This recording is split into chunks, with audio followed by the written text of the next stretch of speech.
নমস্কার আমার ইউটিউব চ্যানেলে। আজকের কোশ্চেন হলো রবির আয় ও ব্যয়ের অনুপাত 7:4।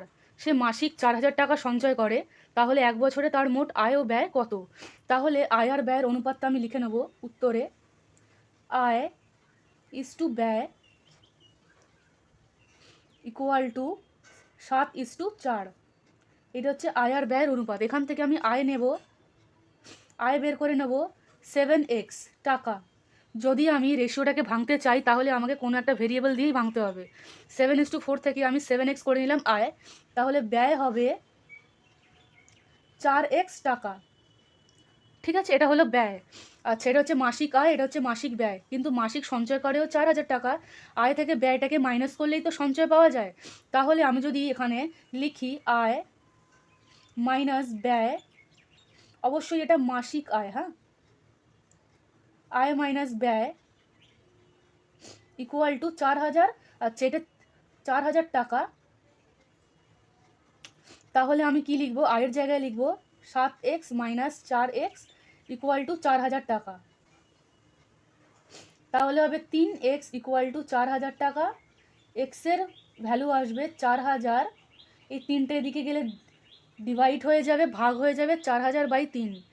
4,000কে যদি আমি 3 দিয়ে ভাগ করি, 3 একে 3, 1 আসবে, 0 নামলো, 3 3কে 9, মাইনাস করলে 1 আসবে, আবার 0 নামলো, 3 3কে 9, আবার মাইনাস করলে 1 আসবে, 0 নামলো, এই 0টা নামলো, 3 3কে 9। ঠিক আছে, তো এইরকমভাবে আমি যদি করতে থাকি এরকমভাবে চলে থাকবে। আমি একটা অ্যাপ্রক্সিমেট ভ্যালু নেব, রাউন্ড অফ ভ্যালু নেব, কারণ এখানে পয়েন্ট দিয়ে আবার 3 3 এরকম করে রিপিট হতে থাকবে। তাই আমি অ্যাপ্রক্সিমেট ভ্যালু নেব 1 3 3 3, প্রায় আমি এখানে লিখে নেব। ঠিক আছে, প্রায়।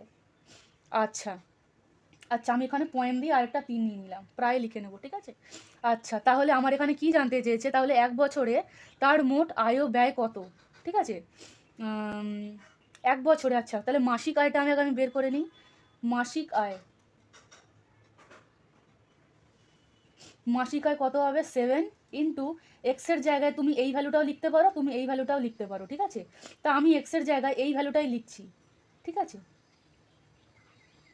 এত টাকা, এটা হচ্ছে মাসিক আয়। ঠিক আছে, তাহলে এখান থেকে যদি আমি 7 আর 4কে ইন্টু করি, গুণ করি, তাহলে হবে 28, 3টে 0, ভাগ 3 টাকা।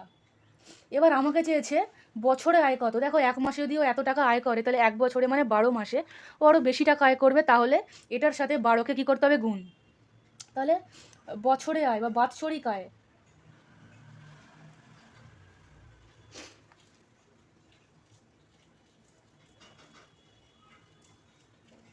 বাৎসরিক আয় কত হবে? বাৎসরিক আয় হবে, এখানে আমি লিখছি,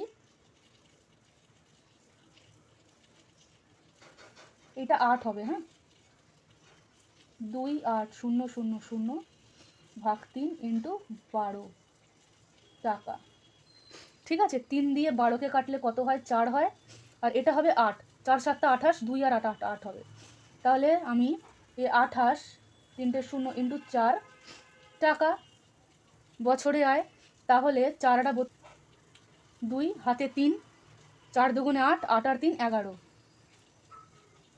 30-এর 2, বছরে আয় 1,12,000 টাকা বছরে আয়। ঠিক আছে, এটা হচ্ছে আমার উত্তর, এটা হচ্ছে আমার উত্তর। আশা করি আপনারা ভিডিওটা বুঝতে পেরেছেন। ধন্যবাদ দেখার জন্য।